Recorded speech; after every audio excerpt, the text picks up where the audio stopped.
We got the wholesome one on to talk of Miami football with a lot going on the college football season this month, maybe more so than any month for the entire calendar year, with the early signing period now in play as of 2017.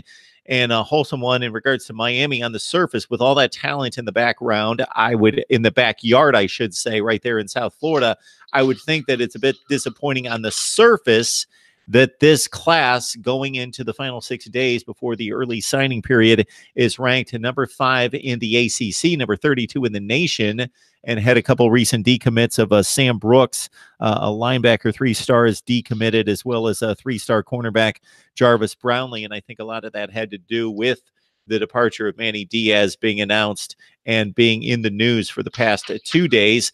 Your thoughts about the Miami recruiting situation? Of course. And we talk ad nauseum about how the youth should be this, youth should be that, because all these players that are in our backyard. But I have grown and matured and understood that, A, we're not going to get everybody. B, some of even the best players are going to still walk out of that area. C, I've seen a lot of guys who the University of Miami was the first to offer as a big-time powerhouse school to offer. When teams like Buffalo and Army and FIU will offer, the University of Miami will be that one to come in and offer them. The kid automatically commits, but this is like their sophomore year. Everybody else finds out about them during their senior season, and they up and leave us. And it's happened numerous amounts of times, to the point where I don't even get excited until pen is to paper with a lot of these kids, because I've seen numerous kids throw up the U and, oh, I'm definitely going, and they get in these interviews and do all of the big talking, and then look, we're about 6 days away, if my math is correct, from the early signing period. Yes. And we just had 2 guys who has been committed to University of Miami for over a year and a half, especially a guy like Sam Brooks. Shout out to Miami Northwestern for winning that state championship. Thank you all. Appreciate that. My parents and grandparents are alumni of Miami Northwestern. So nice. It's a big, it's a huge, as you know, a huge powerhouse with Amari Cooper and Teddy Bridgewater and Sean Spence and Marcus Force, and numerous amounts of guys have gone through there. But he wears number 1 there. He's an edge rusher there. And at the beginning of his junior season, he tore his ACL. And a lot of teams pulled out on him. But Mark Richt said publicly, we're not giving up on this guy. Manny Diaz went to see him after the surgery when only family was allowed in the room. Manny Diaz went to go see him. And Manny Diaz was his main recruiter. So him decommitting is more about the fact of us losing Manny Diaz as opposed to him no longer wanting to be a Miami Hurricane. So that I understand, because he's just waiting for stability. But a guy like Jarvis Brownlee, who has been committed to us since his sophomore year, he's starting to get the Florida State offers, the UCF. I mean, my former head coach is the defensive backs coach. My former head coach in high school, Coach Corey Bell, is the defensive backs coach at UCF. And he told me personally that's the guy that they're going all in for as a guy to build a defense around, because he's one of those energetic, high motor, high volume leader type of players. So I could see why he decommitted also, because he just came off of that official visit. And he's also this weekend going to Tallahassee for their official visit, for their big visitor weekend. And he was supposed to be an early signee. So what's going on with recruiting right now?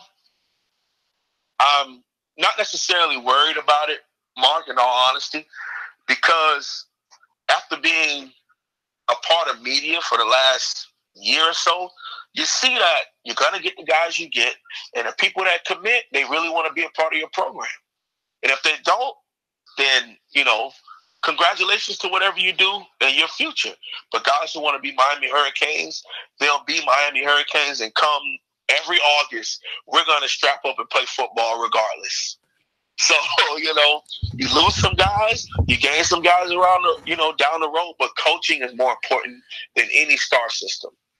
So if we bring in the right coaches, the right men leading our program, then we'll be just fine when it comes to, being able to coach these kids and put them in the right position. So, yeah, it's not looking too good right now. It looks bleak. There's a little bit more decommits to come down the road from what I know. But a lot of those guys are still open to signing in February and just wanting to be recruited a little more by the new coaches that'll be defensive coordinator and linebackers coach and such at the University of Miami. So I see something good in the horizon, but it's just not going on right now for us. So Wholesome One, I hear what you're saying, and I always respect your take. But there has to be a level of concern when the class is 32nd. That doesn't mean it's going to end up 32nd, number one, because we still have 6 days until signing day. And then we also have a couple months until the final signing day, which is probably going to be, depending on the team, but overall, probably going to yield about 20 to 25% of the class. So it's still a key component to the recruiting class that next signing day, what used to be the traditional signing day. And then on top of that, as you mentioned, the coaching and the development, the scheme fit for these players has a ton to do with the success, the ultimate success. We can go to the team that you're going to play in a few weeks, Wisconsin. We can go to Michigan State out of the Big Ten. They're probably the two best examples over the last 10 to 15 years, and you can throw Kansas State in, although they've not been as successful recently, as being teams that you're not going to find in the top 20 or top 25 in recruiting rankings. Typically, you're going to find them around 40, 45, 35, and they continually churn out most seasons, not this particular year, Wisconsin, Michigan State at 7-5, but typically they've been in the top 10 and 15 in the nation most seasons, taking the players that they like. They don't care what the rankings are, what the stars say, but the players that they like, that fit their program, their scheme, their type of players, that they see something in that they can fit and really hold value for their approach to football and make it work. Miami, however, seems to be more of the Florida State, Ohio State mold, Clemson, Alabama, where we're going to overwhelm you with sheer talent. The fit has to be there, of course. So you're not always going for the stars, but I'm just trying to balance out the equation here that certainly everything you say makes total sense, but there has to be a talent yield that needs to be considerable for Miami to reach the heights and to get back to where they want to be. Correct. And I 100% agree with what you're saying. Another reason why I feel the way that I feel, Mark, is because this team has a lot of guys. Yes, we have a nice size senior class leaving, but behind that senior class, we have a lot of guys at key positions, especially on the defensive side of the ball, who had a lot of experience playing this year, and they're younger guys. So, for example, Brownlee is a 3-star recruit. Now, he's a 3-star recruit from Miami-Dade County, so he's usually a 4-star recruit someplace else if we were to think bigger picture. But we already have Al Blaze Jr., who got in sparingly this past year, not too much, but we have a guy like Al Blaze Jr. We have, Trajan Bandy, Gilbert Frierson, and we also have Devontae Dean is gone, and Nigel Bethel from Miami Northwestern before. So we have a lot of guys who played a lot of special teams, and he would have been able to come in and contribute too. Speaking about Brownlee, but a guy like Sam Brooks, he would have to fight pretty hard to get into this rotation at defensive end. With guys who are just Jonathan Garvin is one guy that we definitely talked about before the season. Yep. And Joe Jackson is departing. Scott Patson will still be here, and Greg Rozier is a guy that we have bringing in, who broke his ankle actually going into the season. But then we had the defensive end from St. Thomas Aquinas. His name is escaping me right now. Jason Munoz from St. Thomas Aquinas, 6'4", 250 defensive end guy. So we already had a defensive end in this class.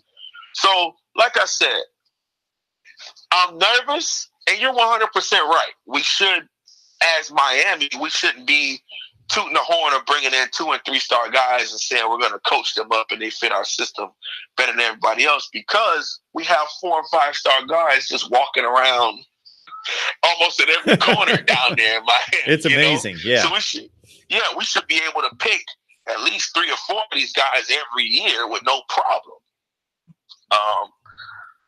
But being a Miami guy myself, I understand it isn't built like it used to be. You know, guys grow up throwing up to you. They grow up wearing the orange and green. But then when it came time to actually sign, they went elsewhere because the U wasn't winning at that point. But you see how fast we went from, you know, hovering around 8-9 wins to a Big Ten win season, and then drop right back down to 7-5, maybe 8, depending on how we do against Wisconsin. So I think being able to stabilize it will help a lot when it comes to getting these big name guys to either enter the class or come back into the class. So, you know, like I said, you have a great point with what you're saying, but I think as long as we get a aggressive defensive coordinator, we have a lot of talent on this team, and we should be all right when it comes to defensive side of the ball. It won't be the same. Of course, the turnover chain will be gone, and all of the energy that brought to the program will be gone. And if we do try to keep it, it won't be the same at all. But I think we'll be just fine.